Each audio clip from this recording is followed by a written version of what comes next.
A man accused of several crimes will appear in court for the first time this week. Matthew Cornelius is set to appear for an initial hearing on Friday. Cornelius faces several charges, including stalking, burglary, intimidation, and domestic battery.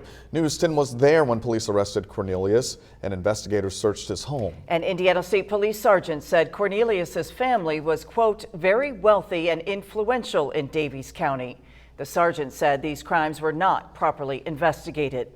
This case is shedding light on just how pervasive domestic violence is in our community. News 10's Madison Zaleski visited the Wabash Valley Council on Domestic Abuse, or CODA. She tells us why it's so difficult for domestic violence victims to escape. Patrice Rondrell, the case in Odon, Indiana last week exploded in a very public way, but often domestic abuse cases are often concealed from the public view, trapping victims in a cycle of abuse. I spoke with a survivor of domestic abuse. While she didn't want to show her face on camera, she wanted to share her story. April Inman has been a resident with CODA since August of 2022. It stemmed from years of domestic violence from her family. Since I was 14, I've been sold to be raped, beaten, tortured, drugged. My sister, her husband, and their boyfriend severely beat me. Over time, Inman did her best to alert law enforcement to get the help that she desperately needed. But time and time again, she unfortunately had no luck. I think they're doing a great job to save as many as they can.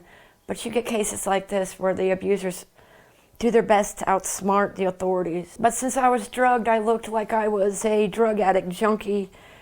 And that's how I was perceived, and that's how I was treated. While it took a long time, Inman was able to find the courage to leave and find help at CODA. CODA shelter currently holds about 35 people. Shannon Miller is the shelter's director. She says leaving a toxic relationship is the hardest part. In most cases, victims of domestic violence will return back to their abuser 7 times on average. Miller also shares that fear is what prevents many victims of DV from taking proactive safety measures. The victim doesn't want to perceive things. Sometimes they'll get a protective order and then they decide to drop it.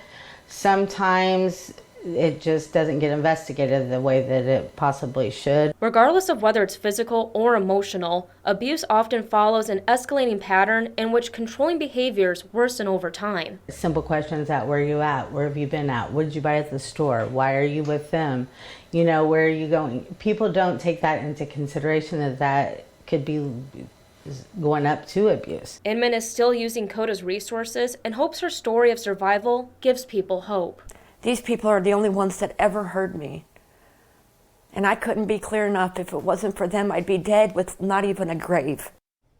If you or someone you know has experienced domestic violence, you can call the CODA hotline at 800-566-CODA. Patrice Rondrell, back to you.